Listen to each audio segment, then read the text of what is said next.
대로 말씀하십니다. 어서 친구요. 오늘은 음성군 농업기술센터 멘티 멘토 프로그램을 5월 첫 시간에 지금 시작을 하려고 해. 그래서 오늘 두 분의 귀농하신 분들을 모시고 지금 칠판에 보이는 내용을 가지고 짧게 설명을 할 테니까 함께 들어주기 바래. 안녕하세요. 예, 안녕하세요. 안녕하세요. 이제 자기가 해봐.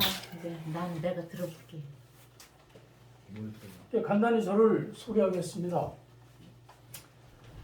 저는 1998년도 기산 유기농 대학을 2년 동안 졸업을 하고 2020년도에 충북농업 마이스터 사과 3전공을 졸업을 했습니다. 그리고 현재는 충북농업 마이스터 복숭아 과정 지금 2학년에 재학을 하고 있습니다. 그리고 제가 농사 경력으로는 32년째 됩니다. 저는 이명우라고 합니다. 만나서 반갑습니다. 네, 반갑습니다. 그러면 우리 귀농하신 두 분을 소개할 테니까 한번 인사를 먼저 들어보도록. 나 잊어보고 싶어. 먼저 하시죠. 네, 안녕하세요. 반갑습니다. 저는 여기가 이제 충북 음성 소위가 고향이고요. 그동안에 서울에 나갔다가 만 40년 만에 들어왔어요. 그래서 이제 사과 농사를 좀 씌워보려고 여러 가지 궁리를 하고 이제 많이 좀 배우러 다니고 이렇게 하고 있습니다. 그래서 여기 지금 음성 기술센터에서 하는 교육을 열심히 해서 또 한 동네에 계시니까 그래 열심히 해서 좀 잘 좀 해보려고 그렇게 생각을 하고 있습니다. 그런데 나이도 있고 하지만 그래도 열심히 하면 뭔가 되겠다 싶어서 시작을 했습니다. 예, 감사합니다. 앞으로 하여간 잘 부탁드리겠습니다. 고맙습니다.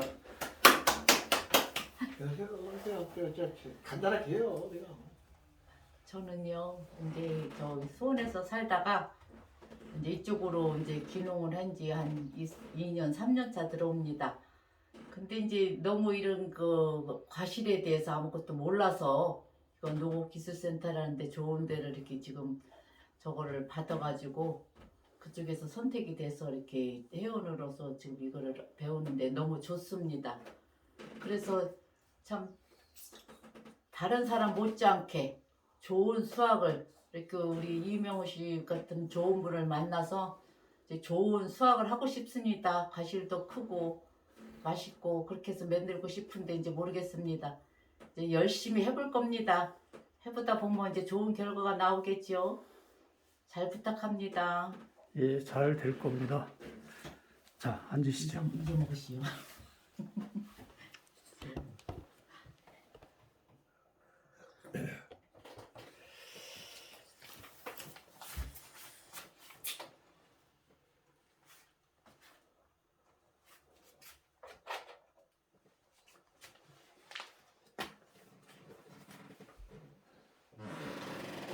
그러면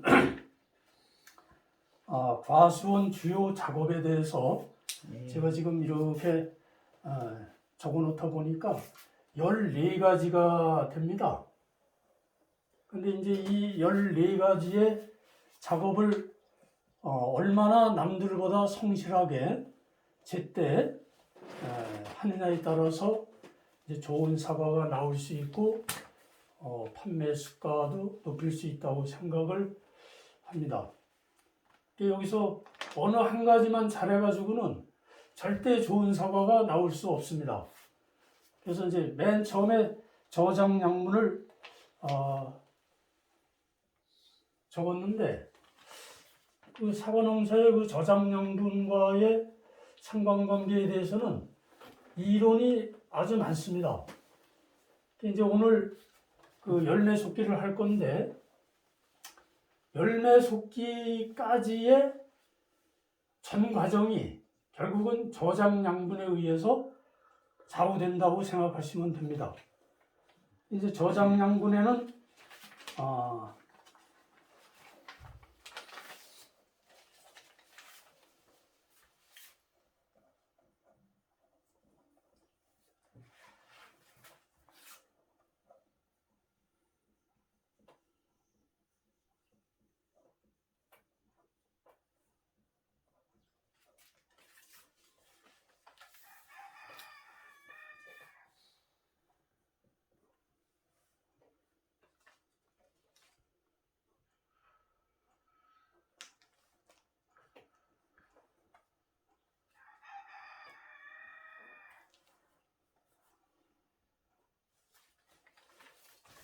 지금 제가 이제 네 가지를 들었는데 첫째는 물주기가 아주 중요합니다. 예를 들어서 제때 물을 준 밭에서는 광합성을 하는 잎이 제대로 그 작용을 할 수 있는데 예를 들어서 물주기가 소홀하다고 보면은 저장 양분을 만드는 공장이 잎인데 이 잎이 오그라들면서 말하자면 100이라는 수치에 가까이 가야 되는데 100에 이를 수 없는 그런 조건이 되기 때문에 항상 물주기를 4일에서 7일 사이 이제 그 토양에 이제 의해서 이제 좌우되는 얘기지만은 사토라고 하면은 뭐 자주 줘야 되고 점질토라고 하면은 좀 기간을 좀 늦출 수도 있습니다. 그래서 이제 그거는 이제 본인들 밭의 사정에 따라서 적응하시면 되겠습니다. 그 다음에 이제 햇볕 들이기. 결국 햇볕이 이 잎농사에 제일 관건이 되는 겁니다. 그래서 이제 중첩지가 많다든가 아니면은 해를 하여간 가리고 있는 어떤 그런 여타한 주변에 울타리라든가 이런 것들은 가능하면 좀 제거를 해서 중첩드는 부분은 유인이 되는 가지라면은 유인을 하는 게 좋겠고 유인이 안 되고 바람길도 맞고 햇볕길도 맞는다고 보면은 결국은 그 사이간에 있는 가지는 드러내는 수밖에 없습니다. 그래서 이제 그거는 상황에 맞게 본인이 판단을 해야 되겠죠. 그 다음에 이제 가지 유인에 지금 얘기에 좀 중복되는 부분도 있지만은 가지의 방향을 내가 틀어줌으로써 중첩을 피할 수도 있고 또 가지를 들어주면서 투광 효과를 낼 수도 있고 또 가지를 밑으로 당겨가지고 바람길 햇볕깃을 내는 방법도 있습니다. 이제 과정은 밭에 이제 경험이 자꾸 쌓이다 보면 하루에도 한두 번씩은 꼭 나가보는 그런 습관을 들여야 되고 그럴 때 유념해서 가지 유인처를 발견한다든가 처리하는 시간을 가지면 되겠습니다. 그 다음에 중요한 게 또 추비가 되겠습니다. 물 주기도 잘 되고 햇볕 들이기도 잘 되고 가지 유인도 잘 됐는데 예를 들어서 양분이 부족해가지고는 또 안 되는 얘기입니다. 그래서 이제 양분이 부족한 상태는 생육 상태를 봐가면서 추비를 시용하는 것이 바람직하다고 생각을 합니다. 그 다음에 또 한 가지 방법은 도장지 제거를 빼놓을 수가 없죠. 그래서 이제 이 저장 양분의 가장 이제 핵심이 되는 것은 늘 가지를 염두에 두시고 그 가위를 차고 당기시는 게 좋습니다. 그래서 밭을 한 바퀴 돌 때 맨손으로 가가지고는 아쉬울 때가 많아요. 그렇다고 해서 그 한 가지 때문에 또 먼 거리를 또 왔다가 간다는 것도 그렇고 그래서 톱하고 가위는 늘 차고 당기는 습관을 들이는 게 바람직하다고 생각이 됩니다.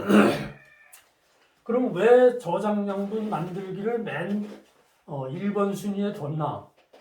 사실 올해 지금 이 농사는 지난해 6, 7월 이후에 저장양분 농사를 가지고 하반기를 맞이하기 때문에 이게 생략이 되면은 심도 있는 어떤 교육은 될 수가 없습니다.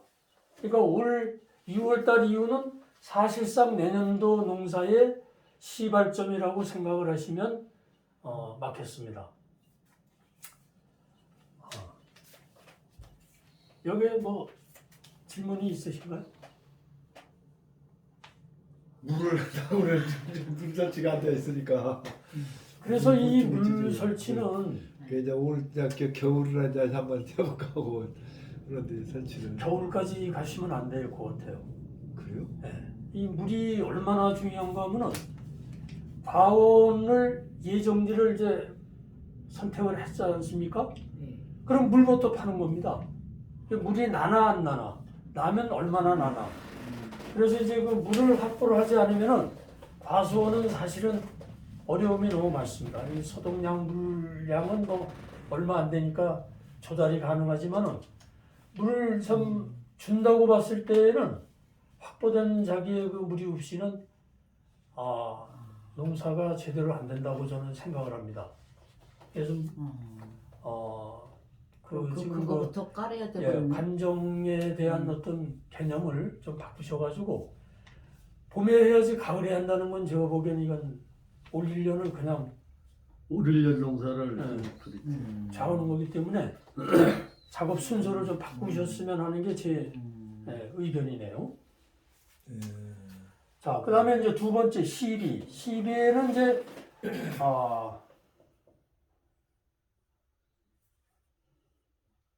11월 전후로 해서 주는 기비가 있습니다.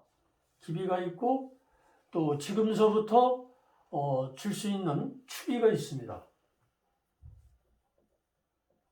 요거는 이제 수세 판단을 잘 해가지고 예를 들어서 추비는 아무 때나 뭐 남들 준다고 줘서는 안 되는 겁니다. 그래서 이제 기비는 뭐 전문가하고 상의를 분명히 하실 문제지만은 추비는 대개 보면 그 본인 그 안목대로 가는 것 같더라고요. 그래서 예를 들어서 남이 뭘 뿌리고 있으면 나도 가서 뿌려야 되는 거 아닌가 이렇게 이제 동요를 받고 그러는데 그거는 절대 아닙니다. 반드시 하여간 토양 검증을 해서 토양 검증에 의한 시비 처방을 받아서 해야 옳은 그 시비 방법이 되겠습니다. 그 다음에 이제 여기 생육 중에 뭐 6, 7, 8, 9월까지 혹시 이제 뭐 칼슘제라든가 영양제라든가 이런 것은 이제 연면 시비로다가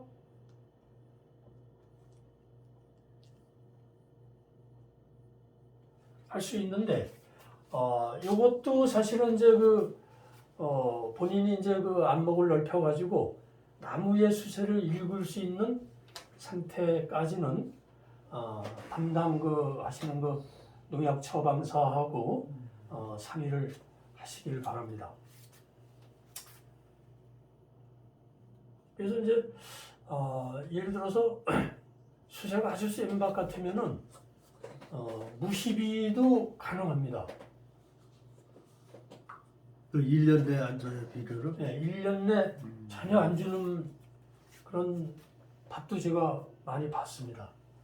그래서 이제 요거는 기록을 해 두셨다가 그게 저 나무가 큰 나무 이제 그리고 좀 어린 나무 비교가 되는 건가요? 그래서 이제 어린 나무나 큰 나무나 그 수세는 뭐 같은 판단을 해도 맞다고 봅니다. 왜냐하면은 어린 나무에 예를 들어서 그 관시비를 하게 되면은 꽃이 안 와요. 꽃이 안 온다는 얘기는 그 수세가 세기 때문에 나무가 자라는 데만 신경을 쓰고 그 꽃이 올 자리 예를 들어서 주지 끝 또 부주지, 차부주지. 여기에 이제 예를 들어서 꽃눈이 형성이 돼야 이게 이제 뭐 참 투자한 비용을 회수하는 그런 시기를 앞당길 수가 있는 거지. 예를 들어서 나무만 잔뜩 키운다고 해서 되는 거는 아니라고 봐요. 그래서 이제 적절한 시기가 큰 나무든 작은 나무든 그거는 동일하다고 저는 판단을 하고 있습니다. 그 다음에 이제 가지치기.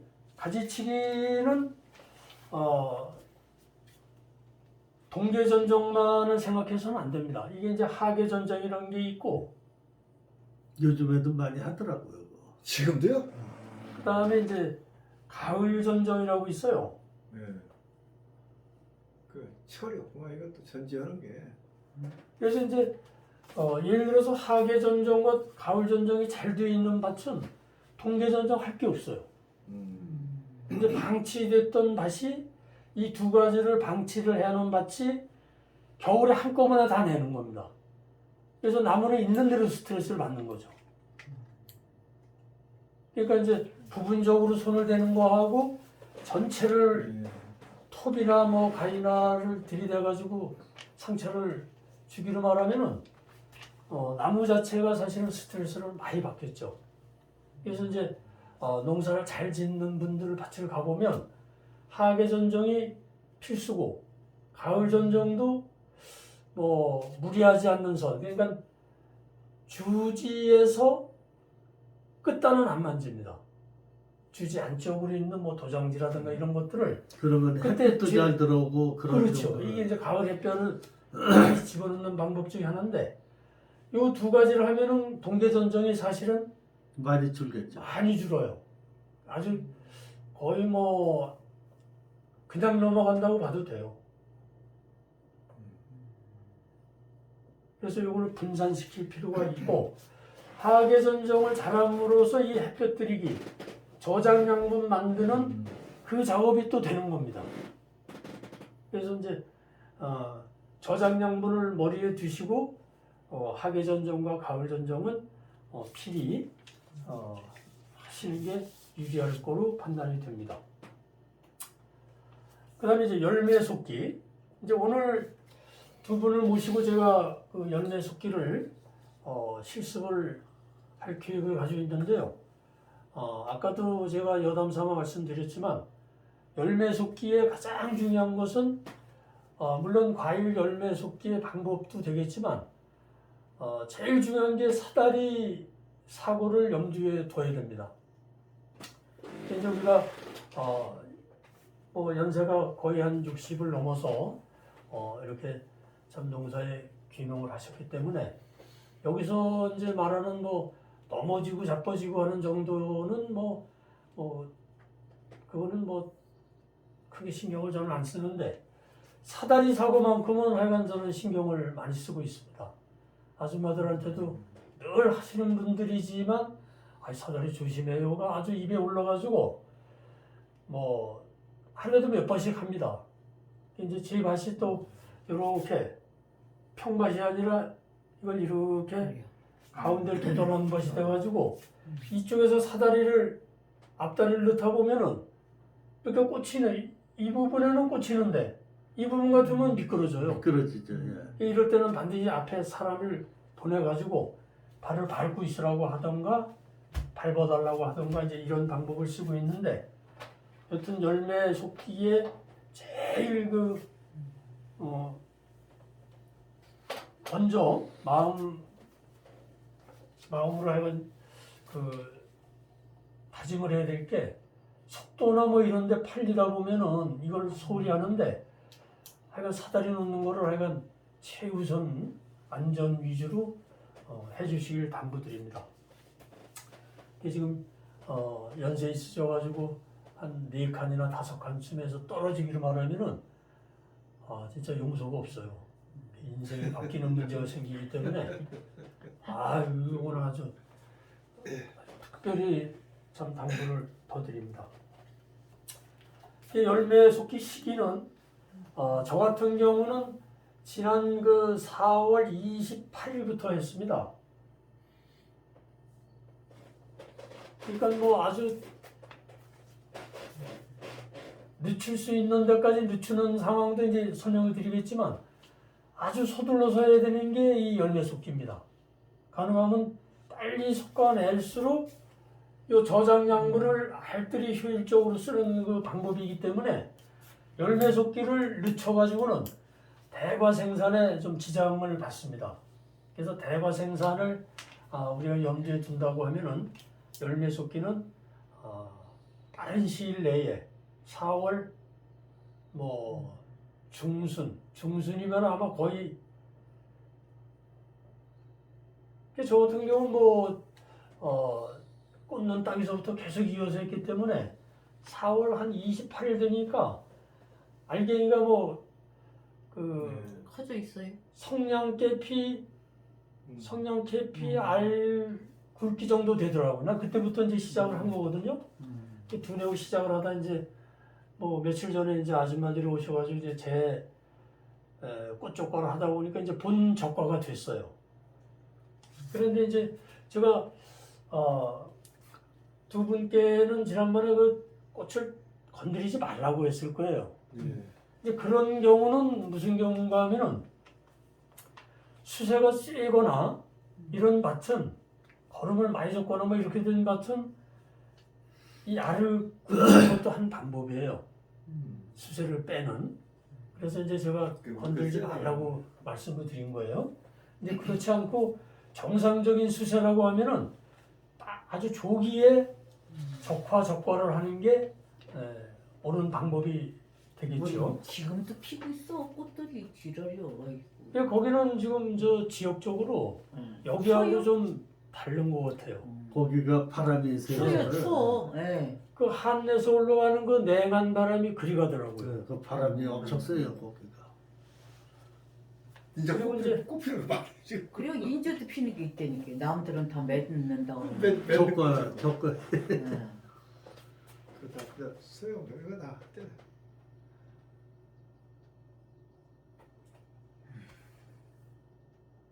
주지 끝 한마디는 일단 이제 현장에서도 말씀을 드리겠지만은 한마디는 무조건 떼는 겁니다.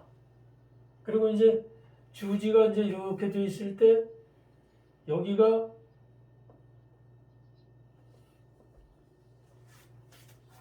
예를 들어서 이제 이 정도의 간격을 두고 섭이 우거져야 되는데 이 주지끈 여기 그냥 아주 뭉태기가 돼버리는 수가 있어요. 그런 게 많이 맞아요. 있어요. 그러면 여기는 약도 안 들어가고 말하자면 이제 충들의 원상이 되는 건데 그래서 이제 여기서는 그 도장지 개념으로 우에 쓴 거, 또 밑에 있는 이 배면지 개념의 이제 가닥을 중간중간 한 두 개, 세 개 이렇게 빼주다 보면 여기가 이제 헐렁해지거든요. 예. 그러면 이제 이 주집근 용어는 이제 제거를 할 거고 여기가 훤하게 되면은 그늘 지우는 것도 덜 할 뿐더러 이제 성장에도 가지 생장에도 유리합니다. 그래서 이 주집끝 한마디는 복숭아도 그렇고 사과도 그렇고 달면 안 됩니다. 근데 예를 들어서 밀식과원에서는 또 이게 이름이 또 바뀌어요. 밀식과원은 이게 이제 거의 4m 50에서 5m까지 가는 경우가 있거든요. 이런 경우는 사실은 그 결과모지의 개념을 안 둬요. 그냥 여 끝에서 한 신초가 나오면은 신초 그 길이가 길어봐야 이거밖에 안 되니까. 그러니까 전체 폭이 50에서 60cm 그 안에 다 들어가는 거예요. 이런 데서는 주지 끝 이거 따지고 할 개념이 없어요. 그냥 무조건 달리면 다 무조건 나가. 다 따는 거죠, 다. 신초. 근데 이제 제가 말씀드린 이 주지 끝 한마디는 예를 들어서 밀식 과원이 아니고 일반 과원에서는 신초와 주지와의 그 개념이 다른 거죠. 그러니까 상단부 이쪽에는 1년생지가 많고 하단부로 올수록 이 주지가 이제 길게 되는데 그거는 이제 또 감안해서 이해를 하셔야 됩니다. 이거 먼저 그 엠라인이가 그 촘촘히 씹는 거 그거. 그거는 나오는 가지를 다 둬야 돼요. 그건 그 우리가 저쪽 그것이 그게 아니고 그게 나오는 가지를 다 두면 많이 수확량도 많고 이제 그런 저기가 있겠고. 이제 물주기. 이 물주기가 또 참 대단히 중요한 건데 예를 들어서 이제 물을 필요로 할 때는 사과 잎이 이렇게 말려요. 이렇게 오그라들어요. 근데 이제 물이 충분하면 이게 다 펴져가지고 이 상태가 되는 거예요. 그게 또 뭐 물이 또 너무 지나치면 또 이 상태가 돼버려. 너무 많으면 너부러진다고 또 이렇게. 그래서 이제 이 상태로 끌고 가기 위해서는 세심한 관찰이 필요해요. 이제 날이 좀 좀 한 바퀴가 있다, 가뭄다.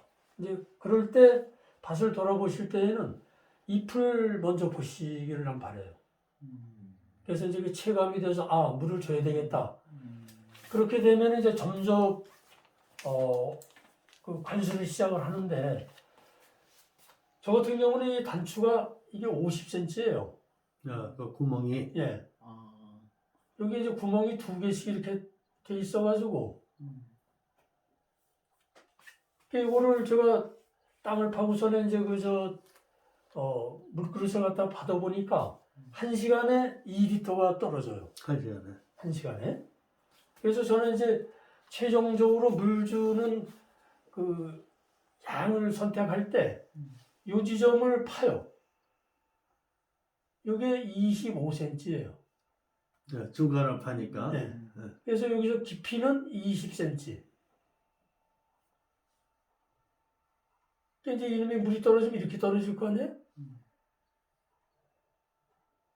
여기를 파는 거예요.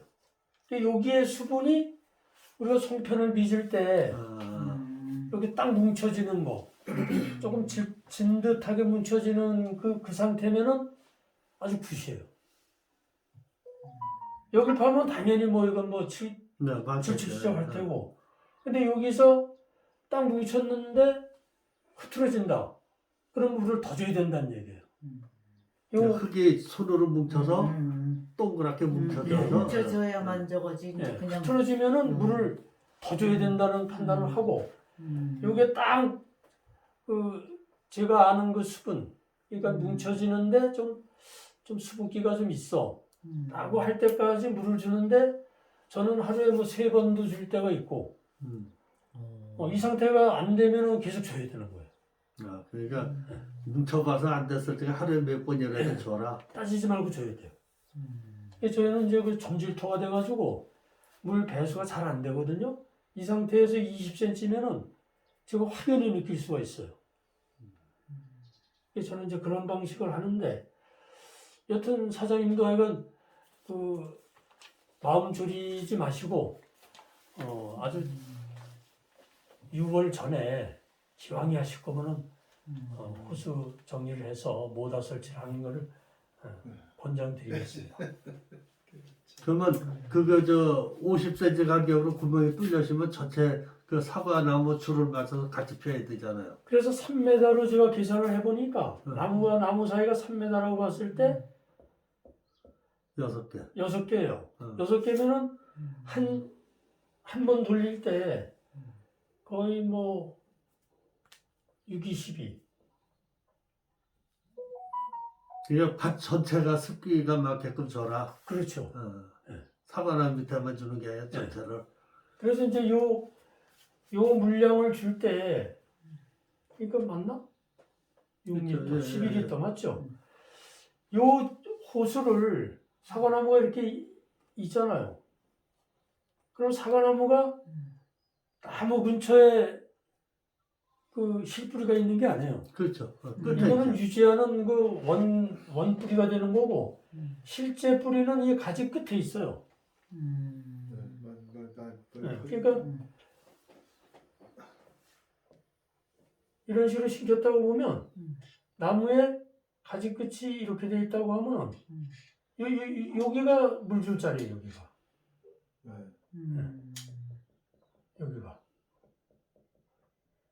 이걸 바짝 이렇게 나무하고 바짝 갖다 놓는다고 해서 물이 드는 게 아니고 이 실뿌리가 물을 먹는 거거든요.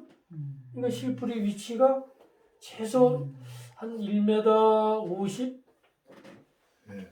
지박 같은 경우에. 많이 뻗쳤더라고요. 네.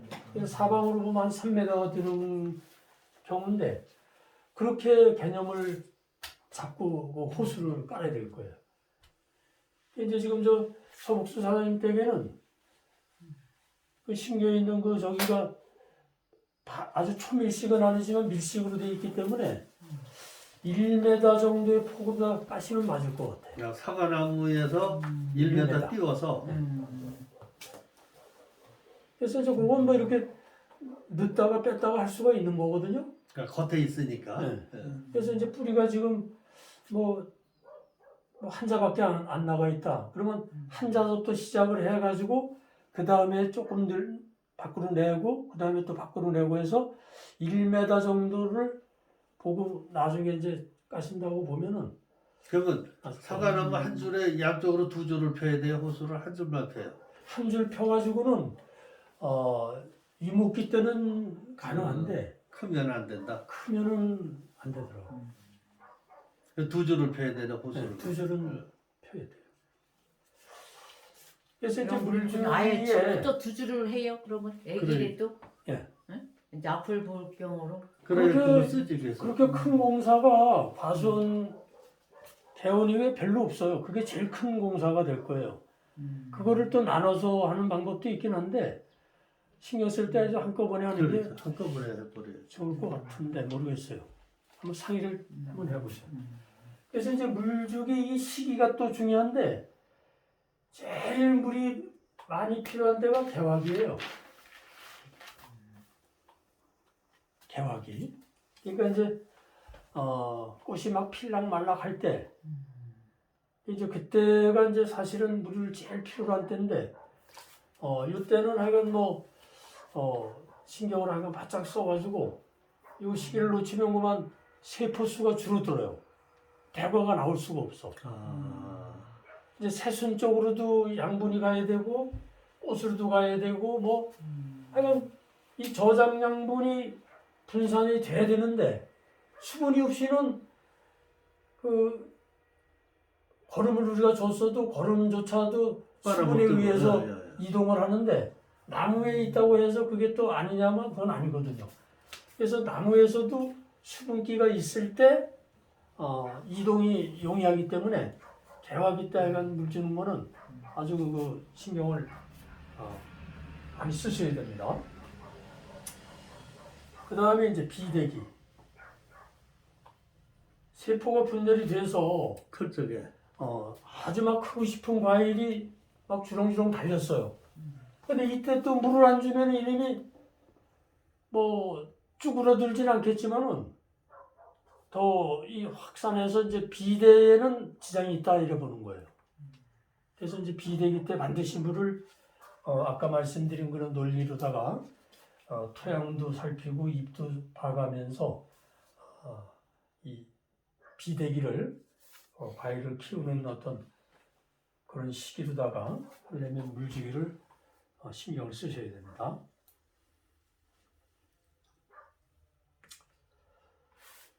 그 다음에 이제 작물 그 방제, 이게 이제 소독인데, 요 관계는 제가 전문가가 아니기 때문에, 제가 아는 한도 내에서 간략히 말씀드리고, 요거는, 농협을 지금 이용하시니까, 농협 그 지도과에 상의를 해서, 약 처방을 하시는 거를 꽃이 원칙으로. 아주 지고 열매가 저거 되면 그때서 소독을 약을 하라고. 그래서 이제 저 같은 경우는 1년에 17회 방제력이거든요. 17년 되게 많네. 그리고 간격은 10일마다 합니다. 10일마다. 17회면 많이 주는 게 아니야. 그리고 이제 아니요? 그리고 이제 중요한 거는 이 10일이 바뀌는 수가 있어요. 내가 이제 내일이 10일인데 내일 비가 온다고 이제 일기예보가 떠요. 그럼 저는 하루 땡깁니다. 그래서 또 이런 경우는 이제 9일이 되겠죠? 그래서 이게 늦추지 말고 땡겨라 하루라도 비가 비를- 오면은. 비를 맞춰서 하는 소독은 전 아주 반대하는 사람이에요. 그 왜 그런가 하면은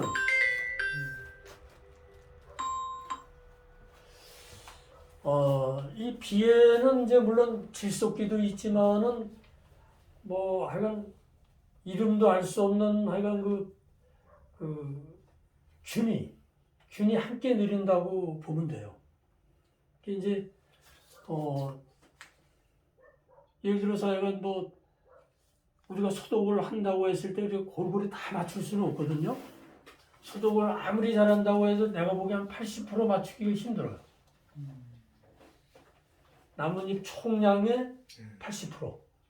내가는 뭐 100%다 맞추고 싶겠지만 절대 그게 되는 일이 아닐 것 같아요. 요즘은 저 자동 차로 주니까. 예. 그래서 이 80% 맞추는 이 공간도 사실은 참 장담하기 힘든데 비는 뭐 하여간 거의 100%다 맞추잖아요. 그렇죠. 비가 맞추는 면적은 100%란 말이에요. 그래서 최소한도 맞춘 뒤에 하는 것보다는 맞추기 전에 하는 걸 저는 원칙으로 삼고 이제 실천을 하는데 뭐 여태껏 큰 사고는 없었어요.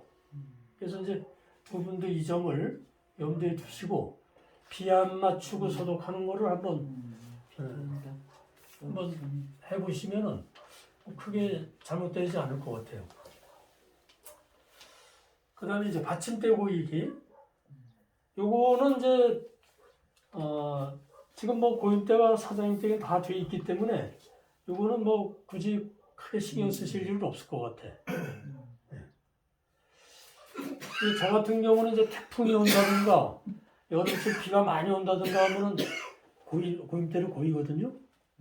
그래서 이제 뭐 지금까지 하면 뭐한 두세 나무 정도 넘어간 거 외에는 잘 버텼는데 일반 같아서는 이게 이제 필히 해야 될 작업입니다. 그 다음에 지초.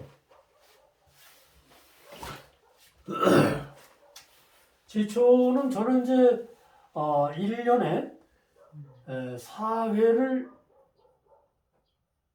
반은 깎고 반은 그 약재 처리를 하거든요.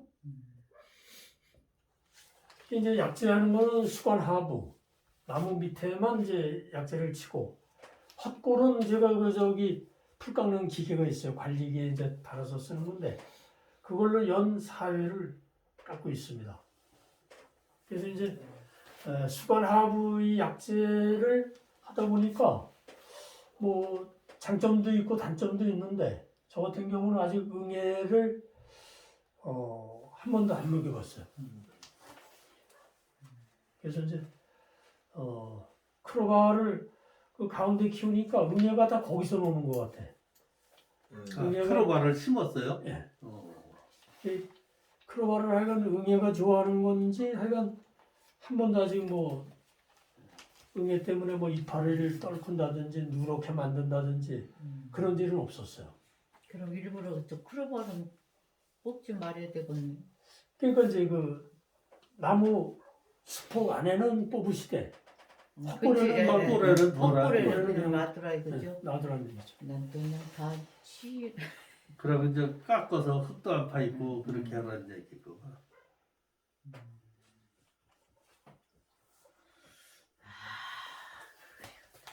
다 없애버렸는데. 꼬라지를 못 봐요, 꼬라지를.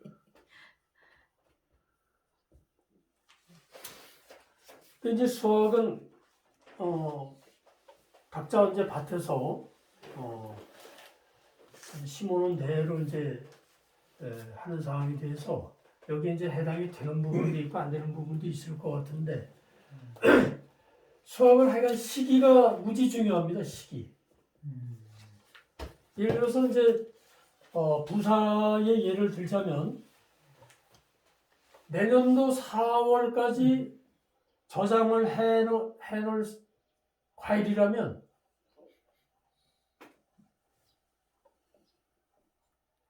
10월 25일을 넘기면은 불리해요. 일찍 따라. 아, 예. 10월. 올해 저장할수록 일찍 따라고. 예. 서리 맞추지 말라는 얘기 있겠지. 그래서 이제 대개 수확 시기가 부사인 경우 아, 11월 2 내지 3일에 되게 많이 떠요. 근데 이제 해가 좋아가지고 11월 막 15일 넘어서도 끌고 가는 수가 있어요. 근데 이제 중요한 거는 내가 이제 주 판매처가 어디냐, 그 다음에 이제 구종에 맞출 거냐 아니면 개별 출하할 거냐, 개별 출하를 한다고 했을 때 언제까지 할 거냐, 납품했을 때 언제까지 할 거냐, 이제 이걸 잘 판단해가지고 출하 시기가 4월에 가까우면은 무조건 25일, 10월 25일 안쪽으로 따야 돼요. 이걸 색을 더 낸다고 예를 들어서 뭐 이때 딴다든지 이때 딴다든지 하면은 여기까지 가져가는데 무지내를 먹어요. 이게 이제 뭐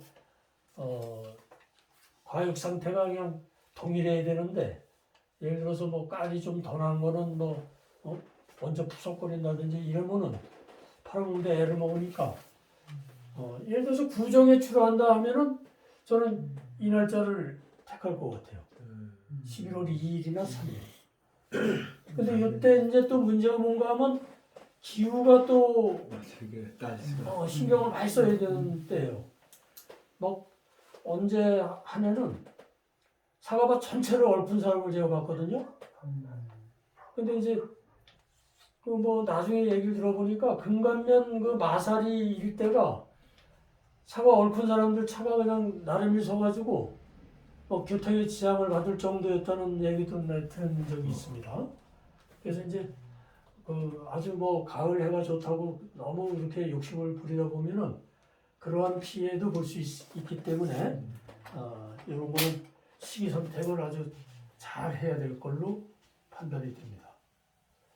여기 안창준 씨가 1년 농사직을 못하고 다 긁었었어요. 손해가 엄청 많지. 그리고 이제 저장고 관리에 있어서는 온도가 아주 핵심입니다.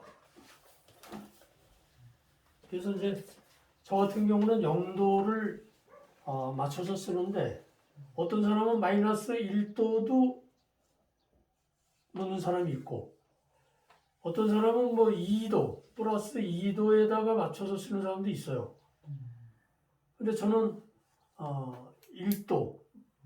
1도에 맞춰 놓으면은 0도에 와서 왔다 갔다 하더라고요. 영하 1도를 맞춰 놓으면 예.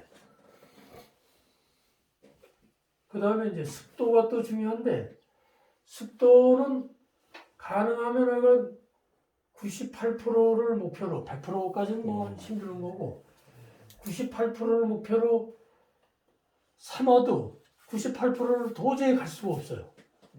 그래서 저는 이제 바닥에 이제 물도 뿌리고 가습기도 틀어놓고 이런 입장인데 요즘 그 신형 그 냉각기는 습도 조절용도 붙어서 나오는 게 있다고 하더라고요. 그거는 이제 좀 잘 알아보시고 설치를 하셔야 될 것 같습니다. 그 다음에 선별 포장. 이 선별 포장은 뭐 각 집마다 이건 하는 방식이 다 달라요. 예를 들어서 5kg 상자가 이렇게 있으면 여기 이제 난자가 이렇게 있겠죠?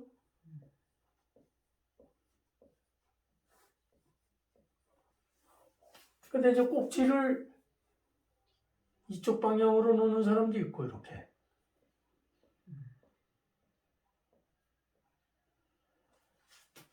사과를 이렇게 옆으로다가 누워서 이렇게 꼭지가 이렇게 있다고 하면은 이렇게 세워서 놓는 거를 이제 정상적인 방법으로 보는데 이걸 이렇게 높이 놓는 사람이 있어요. 꼭지가 그러면 이제 저기 이 잠깐만. 착색이 잘 된 부분을 위로 놓고 잘 안 된 부분을 밑으로 놓는다는 밑으로. 얘기죠. 요거는 그 경매사들한테 가면은 취약이요? 아주 쥐약이에요, 쥐약. 그 사람들은 도사들인데 뭐 그치. 탑보만 알지. 그래서 난 이제 꼭지 때문에 그 옆으로 놓는 거 지금 그러는 거지. 색깔 아니. 때문에. 이렇게 바로 놔야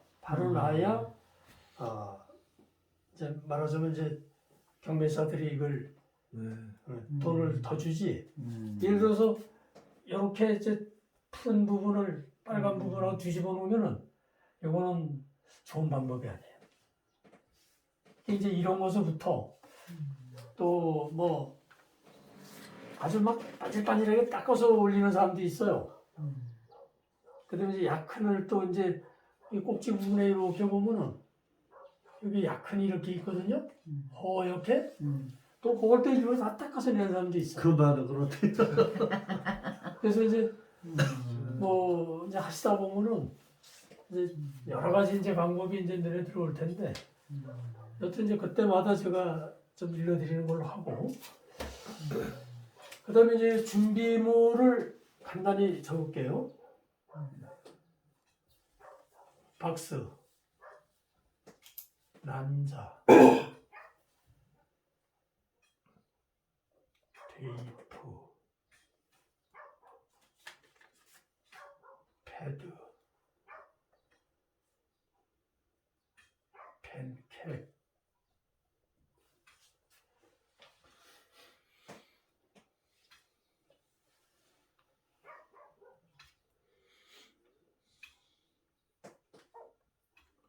이제 이런 거는 구개잖아요, 그렇죠?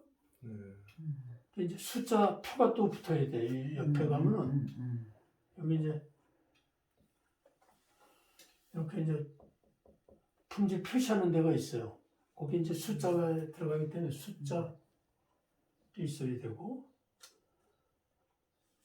그 다음에 이제 본인을 포장 박스에다가 이제 인쇄를 해서 쓰는 사람도 있고, 또 도장으로 새겨서 찍는 사람도 있고, 또 띠지를 만들어 가지고 테이프화 해 가지고 갖다 붙이는 사람도 있는데, 그거는 이제 그 수학기 때 가서 제가 한번 다시 설명을 하는 걸로 할게요.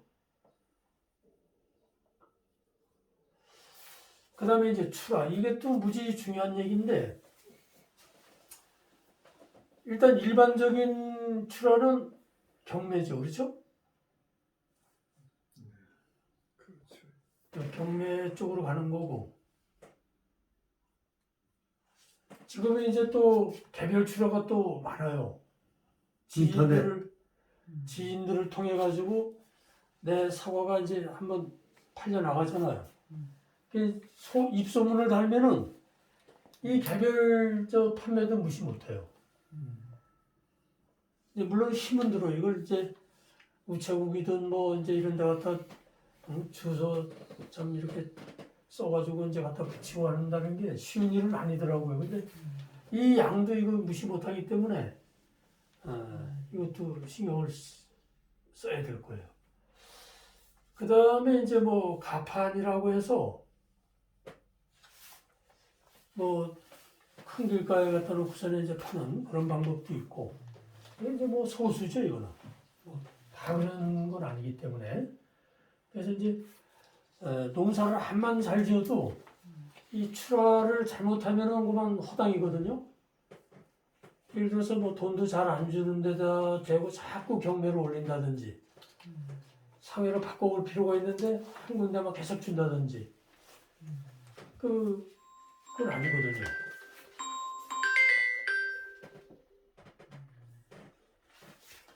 그래서 이제 자기가 선호하는 어떤 그런 지인들을 설득을 해서, 예를 들어서 뭐 많은 경우는 아닌데 체험 농장식으로 불러들이는 수가 있어요. 체험 농장.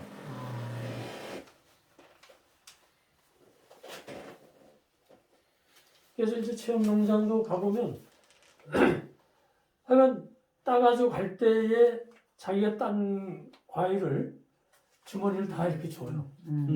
그래서 자기가 가져가고 싶은 양을 따가지고 오면 값을 쳐주는 거예요. 대신 이제 시중가보다 좀 싸게 이렇게 해서 내면은 다른 수고는 이제 그 사가지고 가는 사람들이 하기 때문에 일도 적고. 미급이 괜찮아요. 근데 이제 이게 이제 문제가 되는 건 뭐냐면 사다리를 쓰기 때문에 아가씨고 애들이고 와서 넘어지면 이제 이게 또 대책이 없는 거예요. 그죠, 맞아요. 그러네. 그래서 완전히 그래서 이제 그거는 잘 연구를 하셔서 방법을 찾는 게 좋을 것 같습니다. 그 다음에 이제 이 홍보하고 마케팅 이 부분이 사실은 안 하는 것도 아니고 하는 것도 아니고 지금 그런 상태예요.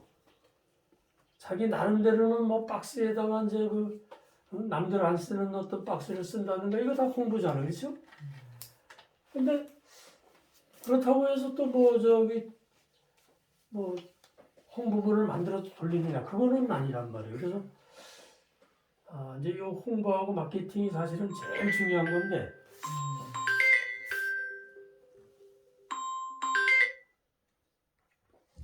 김문현 씨 전화 한번 더 전화 한번 받아주세요. 그래서 이거는 하여간 자기가 할 수 있는 최대한의 방법을 동원을 해서 이게 잘 되면 사실은 뭐 수치값도 참 뭐 자기가 원하는 대로 받을 수 있고 또 뭐 힘안 들이고 하여간 팔 수 있는 뭐 그런 아주 좋은 적이기 때문에 요거는 이제 개별적으로 연구를 좀 하시기를 권장합니다. 그 다음에 이제 마지막으로 작업 일지. 농사를 지면서 오늘 내가 작업한 거 오늘 일지화 시켜 놓으면은 지금은 뭐 필요가 없어요. 근데 내년도에 가서는 무지 중요한 자료가 되는 거거든요. 내년도에 가서 이때쯤 뭘 했지 하고 딱 작업 일지를 붙여보면 그 이제 기후라든가 그 일기라고 했었는데 이게 기후입니다. 이거 기후. 기후라든가 뭐 그때 이제 뭘 얼마를 줬고 얼마를 참 뭐 받고 뭐 뭘 어떤 품목을 팔아서 얼마를 내가 수입을 잡고 이제 이런 것들이 작업 일지가 되면은 1년만 묵으면 그게 토대가 돼서 그 다음 작업서부터는 참고 자료가 되기 때문에 이거는 하여간 반드시 저는 해야 될 일이라고 봅니다. 그래서 이제 지금까지 뭐 두서없이 하건 이렇게 좀 설명을 드려봤는데 이 중에 어느 한 가지도 소홀히 하면은 좋은 사과하고는 거리가 생기기 때문에 하나하나를 한번 좀 잘 새기셔가지고 올해가 대박 나시기를 기원합니다. 자, 그럼 강의 듣느라고 MIC였습니다. 예, 수고하셨습니다.